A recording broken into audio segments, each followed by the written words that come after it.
নবীর একটা আদর্শের কারণে জান্নাতে যাবে। সিরত মানি আদর্শ। আর এটা আমরা কদমে কদমে মুহতাজ।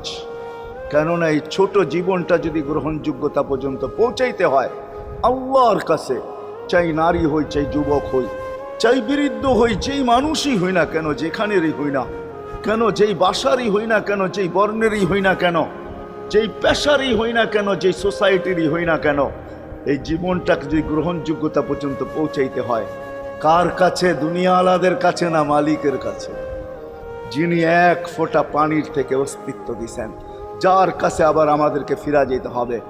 পালানের কোনো সুযোগ নাই। এই জন্যই কোরআন আমাদেরকে বোঝায় আইনাল মাফার। আল্লাহ বলতেছে কোথায় ভাগবে তুমি, বলো কোথায় ভাগবে? কবির কথাই সত্য, যদিও নাকি পালাও তুমি আকাশেতে লাগিয়ে সিঁড়ি, সিঁড়ি লাগাও যদি